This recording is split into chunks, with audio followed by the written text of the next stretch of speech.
Assalamualaikum warahmatullahi wabarakatuh. Saya Lanang Arifin Tianto dari kelas gabungan SI 4501 dan 02. Dalam kesempatan ini saya akan mempresentasikan hasil resume saya dalam bab alam dan manusia. Hasil resume ini bersumber dari buku dan pengajaran yang telah diajarkan oleh Bapak dosen Irfan Ilmi. Yang pertama itu table of content. Di sini saya akan menjelaskan 3 poin. Yang pertama, pendahuluan, menjelaskan topik alam dan manusia. Yang kedua, isi, membahas subtopik dari alam dan manusia. Yang ketiga, itu penutup, yaitu konklusi dari presentasi yang akan saya sampaikan. Yang pertama di sini adalah pendahuluan. Allah adalah Tuhan pencipta langit dan bumi atau alam semesta. Dia maha sempurna, dia telah menciptakan alam dengan segala karakteristiknya. Alam itu harus diolah. Kemudian Allah memilih manusia atau kita-kita ini sebagai khalifah fil ard yang mengembangkan misi untuk mengelola bumi ini untuk sebesar-besarnya bagi kesejahteraan umat manusia sebagai bekal beribadah kepada Allah Subhanahu wa taala. Kemudian isi. Di dalam isi dimulai dari mengenal alam sebagai ciptaan Allah. Allah adalah pencipta atau disebut juga Al-Khaliq. Dan segala di alam raya ini adalah ciptaannya atau disebut Al-Makhluk. Salah satu planet ciptaan Allah adalah bumi. Itu tempat yang kita tempati sekarang bersama tumbuhan dan hewan. Yang dihuni oleh makhluk hidup. Dan awal kehidupan di muka bumi ini dimulai dan diciptakan oleh air dan minyak. Isyarat-isyarat Al-Quran tentang alam raya terdapat pada ayat-ayatnya. Beberapa ayat yang memberikan pencerahan informasi dalam menemukan konsep-konsep dasar ilmu pengetahuan. Salah satunya, sesungguhnya Tuhan kamu ialah Allah yang telah menciptakan langit dan bumi dalam 6 masa. Terdapat pada Quran Surat Al-A'raf ayat 54. Yang berikutnya subtopik pengertian manusia. Di dalam Al-Quran juga terdapat pengertian tentang manusia. Bagi Al-Quran, manusia adalah makhluk yang paling sempurna.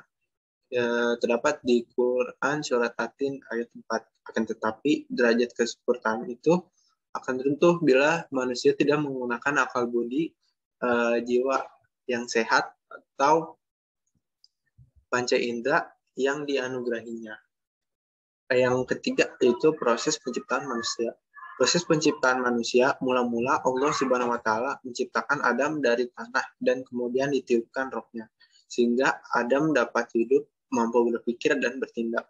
Allah Subhanahu wa taala menyatakan bahwa manusia diciptakan dari tanah. Terdapat di Quran Surat Al-An'am ayat 2. Selain berasal dari tanah, Al-Quran juga mengatakan beberapa ayatnya bahwa manusia berasal dari air. Potensi dan sifat dasar manusia. Di antara potensi yang ada pada manusia adalah jasad dan ruh, di mana manusia harus saling melengkapi jasad dan ruh agar hidupnya dapat seimbang. Yang selanjutnya itu pendengaran, penglihatan, dan hati, yaitu Allah memberikan potensi yang diberikan semenjak lahir agar manusia mengetahui segala sesuatu dan juga manusia dapat mengerti tujuan penciptanya. Fitrah merupakan dasar manusia sejak lahir, yaitu beriman kepada Allah, mampu bersedia, dan menerima kebaikan dan keturunan. Dorongan ingin tahu, serta dorongan-dorongan biologis.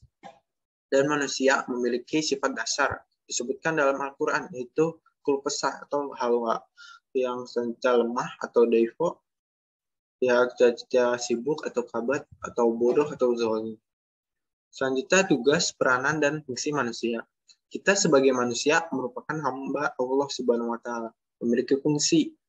Fungsi serta peranan itu kewajiban untuk beribadah berkenaan dengan diciptakannya jin dan manusia hanya untuk mengabdi kepada Allah Subhanahu wa taala.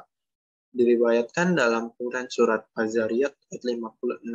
Kemudian kekhalifahan mewakili keberadaan Allah di muka bumi. Manusia dari alam ke alam. Kemudian perjalanan hidup manusia dari alam ke alam yang dimulai darinya dan pasti kembali kepadanya. Dengan itu manusia akan melalui tahapan-tahapan yang adalah alam ruh. Sebuah tahapan pertama manusia hidup dan berada di alam gaib yang tidak diketahui tempatnya dengan pasti. Kemudian Allah memberikan alam rahim atau tahapan kedua kehidupan manusia selama 9 bulan di dalam kandungan seorang wanita atau biasa disebut juga ibu. Dalam dunia, tahapan ketiga manusia yaitu alam dunia yang dimulainya menghadapi kehidupan. Kemudian Nabi Muhammad SAW memerintahkan kepada manusia untuk mempersiapkan diri dalam menghadapi kematian, karena kehidupan setelahnya atau akhirat adalah tujuan akhir dari kehidupan. Nama-nama manusia menurut Al-Quran. Terdapat 3 istilah yang digunakan dalam Al-Quran mengenai arti manusia. Yang pertama yaitu al-insan, yang berarti kemampuan manusia dalam bidang penalaran sehingga dapat menerima pengajaran. Kedua, al-bashar, berarti adanya persamaan umum yang selalu menjadi ciri pokok. Yang ketiga, Bani Adam atau kita, anak cucu Adam, itu kita semua adalah manusia. Kemudian penutup untuk konklusi. Alam dan manusia atau kita diciptakan oleh Allah atas kehendaknya dalam menjalankan atau menjalani kehidupan sampai ke akhirat nanti. Kita semua harus senantiasa beribadah dan tunduk kepada Maha Pencipta Allah Subhanahu wa taala agar mendapat tempat di surga nanti. Sekian dari presentasi saya, kurang lebihnya mohon maaf. Assalamualaikum warahmatullahi wabarakatuh.